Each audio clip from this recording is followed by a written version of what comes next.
Good morning class 4 students. My name is Khushbu Jain and today I am going to teach you English grammar chapter number 19, that is vocabulary. So students, in this chapter I am going to describe you synonym, antonyms as well as homophones. So students, before explaining you this chapter, I would like to request you all, if you don't have subscribed my channel, that is English Speaking with Khushbu Jain, please subscribe it and don't forget to like and share. Now let's start with the explanation of this chapter. First of all, we are going to study about synonyms in this chapter. So students, can you tell me what are synonyms? Synonyms क्या होते हैं? Words that mean the same are called synonyms. Okay? ऐसे words जिनका meaning जो होता है वो same होता है उसे हम बोलते हैं synonyms. Okay? Students, you have to not pronounce synonym. Okay, here O is silent, so we will pronounce it synonyms. Okay, so remember it, it's not synonym, it's synonyms. So let's start. The first word is confuse. Confuse synonym is baffle. Lucky, fortunate. Happy, content. Cry, weep. Destroy, demolish. Disappear, vanish. Faithful, loyal. Mistake, error. Immediate, instant. Shout, scream. Story, tale. Transform, convert. Uncommon, unusual. Value, worth. Yearly, annually. Create, originate. Strange, bizarre. Important, significant. Rich, wealthy. Complicated, complex. Defective, faulty. Leave, depart. Huge, enormous. Freedom, liberty. Outside, exterior. Scared, frightened. Divide, split. Think, ponder. Try, attempt. Unlucky, unfortunate. Weak, fable. Own, possess. Display, exhibit. Interesting, fascinating. So students, these are the words whose meanings are same but the words are different. ऐसे words जिनका मतलब तो एक ही है पर जो words है, जो नाम है वो अलग अलग है. जैसे for example cry, हम अगर बोलते हैं कि वो बच्चा रो रहा है तो we also use weep. Okay, हम weep भी बोलते हैं. So there are so many words which have the same meaning but the words are different. Okay, so by the word synonym we mean that the words that mean the same are called synonyms. Okay, now students, I hope you understood this pronunciation of these words, so please try to read and pronounce at home. So let's come to another page. Now see, sure, certain, answer, respond, shout, yell, fearless, courageous. Okay, so students, we have read about synonyms. Now we are going to study about antonyms. What are antonyms? Antonyms are the words that mean the opposite. Okay, or we can say words that mean the opposite are called antonyms. Antonyms वो word होते हैं जो एक दूसरे के विपरीत होते हैं, जो एक दूसरे के opposite होते हैं, जिसे हम बोल सकते हैं जैसे up, down, slow, rapid, okay, तो जो एक दूसरे के ऑपोजिट होते हैं ऐसे वर्ड्स को हम बोलते हैं एंटोनिम्स। याद रखना बच्चों, बिकॉज सिनोनिम्स जो थे हमारे वो क्या थे, वर्ड्स तो अलग अलग थे बट मीनिंग्स दोनों के सेम थे। बट एंटोनिम्स में क्या है, वर्ड्स भी अलग है और मीनिंग भी दोनों के ऑपोजिट है। ओके, ऑपोजिट का मतलब एक दूसरे के विपरीत। जैसे फ्लैक्सिबल, किसी की बॉडी बहुत फ्लैक्सिबल होती है, और रिजिड का मतलब क्या होता है कि फ्लैक्सिबल नहीं है बिल्कुल भी। प्राइवेट, हम कोई बोलते प्राइवेट जगह है, और पब्लिक, तो इसका प्राइवेट का ऑपोजिट क्या है, पब्लिक। प्रॉफिट का ऑपोजिट क्या होगा, लॉस। प्रॉफिट का मतलब फ़ायदा, लॉस का मतलब नुकसान। जूनियर छोटे, सीनियर बड़े। So this are the antonyms, जिसे हम बोलते हैं antonyms. Okay, so let's see some antonyms. Bless, curse, free, captive, real, fake, forgive, blame, tiny, giant, harsh, mild, landlord, tenant, major, minor, broad, narrow, plentiful, scarce, seller, buyer, rough, smooth, stress, relax, appear, vanish, borrow, lend, powerful, weak, expand, shrink, permanent, temporary, professional, amateur, long, brief, careless, cautious, float, sink, fresh, stale, guilty, innocent, different, identical, strict, lenient, maximum, minimum, natural, artificial, polite, rude, shout, whisper, span, save, occupied, vacant,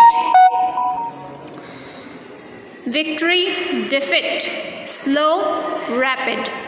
So students, these are the antonyms that you have to discuss or that you have to learn. Now students, let's come to another page. Okay, so in next page we are having homophones. Homophones का मतलब क्या होता है, words that have same pronunciation but different spelling and meaning are called homophones. Homophones का मतलब होता है कि प्रोनाउंसिएशन जो है बोलने में तो वो एक जैसे लगते हैं बट जिनकी स्पेलिंग अलग होती है और मीनिंग भी क्या होता है, अलग होता है, उसे हम बोलते हैं होमोफोन्स। बट बोलने में दोनों की जो प्रोनाउंसिएशन है, दोनों का जो उच्चारण है वो दोनों का सेम रहेगा। जैसे saver, savour, piece, peace, PEACE, ये तो हो गया शांति का प्रतीक। पर PIECE का क्या मतलब होता है, किसी चीज़ का टुकड़ा। ओके, अब KNEW, न्यू। ओके, तो न्यू यानी मैं जानता था, I knew it. But NEW का मतलब होता है, क्या होता है, नया। So like this, CHECK, check. आप बोलते हो ना that ma'am please check my notebook. So check का मतलब होता है चेक करना। और CHEQUE, इसका मतलब होता है जो हम चेक काट के देते हैं पैसे उठाने के लिए, है ना, पैसे विड्रॉ करने के लिए बैंक से। तो दोनों का जो मीनिंग है वो बहुत डिफरेंट है बट जो प्रोनाउंसिएशन है दोनों का वो सेम है। Like cruise, crews, idle, idol, are, board, bored, higher, hire, lesson, lessen, side, sighed, find, fined, nun, none, stair, stare, nose, knows, heal, heel, cereal, serial, which, witch, ceiling, sealing, urn, earn, fort, fought, vain, vein, weather, whether, rose, rows, night, knight, rain, reign, wood, would, sand, sand, band, band, some, allowed, allowed, meet, meet, male, male, throne, throne, tide, tide, wait, wait, toe, toe, pour, weak, through. Okay, so these are the having same pronunciation but the meanings are different. Okay, remember it, don't get confused. Now let's come to another page. So students, now let's come to another page, that is homonyms. So students, what are homonyms? Words that have same pronunciation and spelling, same but different meaning are called homonyms. Okay, ऐसे homonyms जिनका जो pronunciation है वो same है, spelling भी same है, but the meaning उनके अलग अलग हैं. So let's see example. There is a letter for you. और second क्या है? Z is the last letter in the English alphabet. तो एक जो फर्स्ट जो वर्ड सेंटेंस है वो क्या है कि यहाँ पे तुम्हारे लिए एक लेटर है, पर दूसरे में क्या कहा गया है कि Z जो है वो लास्ट अल्फ़ाबेट है हमारे अल्फ़ाबेट्स का, इंग्लिश अल्फ़ाबेट्स का. तो दोनों का मीनिंग जो है, दोनों सेंटेंसेस का मीनिंग जो है वो अलग अलग है, बट हमने सेम वर्ड यूज़ किया, क्या? लेटर. ओके, नेक्स्ट देखो, right. I think you are right, मुझे लगता है कि तुम सही हो. बट नेक्स्ट में क्या है? To reach the bank you need to take a right turn. अगर तुम्हें बैंक पहुंचना है तो तुम्हें राइट साइड में टर्न होना पड़ेगा. तो दोनों सेंटेंसेस का मतलब जो है वो अलग अलग है, बट हमने जो वर्ड यूज़ किया था वो सेम था, दैट इज़ राइट. हर चीज़ के 2-3 मतलब होते हैं, जैसा कि हम बोलते हैं हर बात का जो है अलग अलग मतलब निकलता है, वैसे ही इसमें होमोनिम्स में है कि हमें जो है वर्ड जो है वो सेम है, बट वो सेंटेंसेस उसके अलग अलग बन सकते हैं. जैसे my father bot me a new watch on my birthday. मेरे पापा ने मेरे लिए एक नई घड़ी ली मेरे बर्थडे पे. और I will watch TV in the afternoon. मैं टीवी देखूँगा. अब उसमें तो घड़ी हो गई और इसमें क्या हो गया? टीवी देखना हो गया. Now see the dogs barks at night. जो कुत्ते हैं वो रात को भौंकते हैं. Rabbits are sitting under the bark of the tree. Rabbits जो है वो ट्रीज़ के नीचे जो है वहाँ पे रहते हैं. We will fly the kite in the evening. हम काइट को जो है, जो पतंगे हैं वो शाम को उड़ाएंगे. The fly was buzzing around my ears. और जो ये मक्खियाँ होती है वो मेरे कान के आगे भिनभिना रही है. तो दोनों जो मतलब है, जो हमारे बोल सकते हैं मीनिंग्स है वो डिफरेंट है, बट स्पेलिंग्स दोनों की सेम है. Children are playing in the park. बच्चे पार्क में खेल रहे हैं. The driver has to park the car. और ड्राइवर को जो है वो अपनी गाड़ी को पार्क करना है. My friend will drop me home. मेरा दोस्त मुझे घर छोड़ देगा. A drop of water is coming out of the tap. और नल से पानी जो है वो बाहर गिर रहा है. I will help you to tie your shoe laces. मैं तुम्हें तुम्हारे जूतों की लेशेस बांधने में हेल्प करूँगा. I bought a tie for my father. मैं अपने फादर के लिए एक टाई लेके आया हूँ. I will make a cold drink for you. मैं तुम्हारे लिए एक कोल्ड ड्रिंक बनाऊँगा. और I drink lemonade in the evening. मैंने लेमनेड शाम को पी थी. Now let's come to another page. I will note down the recipe for the cake, for this cake. मैं इस केक की रेसिपी लिखूँगा. I have 100 rupee note. और मेरे पास 100 रुपये का नोट है. Put the dirty dishes in the sink. जो भी गंदे बर्तन हैं उसको जो बेसिन है उसमें रखो. और the paper boat will sink in the water. Okay. Today I am going to book fair. आज मैं एक किताबों के फेयर में जा रहा हूँ. The price of the lamp is fair.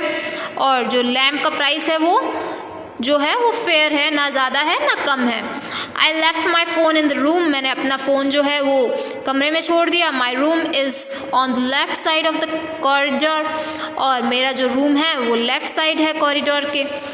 The crane flew away. A crane lifts heavy materials. So students, सब sentences में एक word का use हुआ है, but हमने sentences को अलग अलग बना दिया है. एक ही sentences, एक ही word के हमने अलग अलग sentences बना दिए, अलग अलग meanings बना दिए हैं, तो उसे हम बोलते हैं homonyms. So students, हमने पहले पढ़ा था synonyms. Synonyms का मतलब होता है कि जो मीनिंग जो होता है दोनों का वो क्या होता है, सेम होता है. एंटोनिम्स सेकंड हमने पढ़ा था. एंटोनिम्स का क्या होता है कि दोनों के मीनिंग या दोनों जो वर्ड्स होते हैं वो ऑपोजिट होते हैं. थर्ड हमने पढ़ा था होमोफोन्स. होमोफोन्स का मतलब होता है कि प्रोनाउंसिएशन जो होता है वो तो सेम होता है बट मीनिंग दोनों के अलग अलग होते हैं और स्पेलिंग्स भी दोनों की अलग अलग होती है. और फोर्थ हमने पढ़ा होमोनिम्स. होमोनिम्स का मतलब होता है कि प्रोनाउंसिएशन तो सेम है, स्पेलिंग भी सेम है, बट जो मीनिंग है वो दोनों का डिफरेंट है. So students, I hope you understood this chapter very well. So please read this chapter and try to pronounce it in good manner, and don't forget to practice at home. So students, in this chapter we are not having any book exercise or notebook exercise, but you have to just watch this video and you have to read this chapter very carefully to just increase your vocabulary skills and to improve your vocabulary skills. So students, I hope you would like this video. Don't forget to like, share and subscribe my channel. Thank you and have a nice day.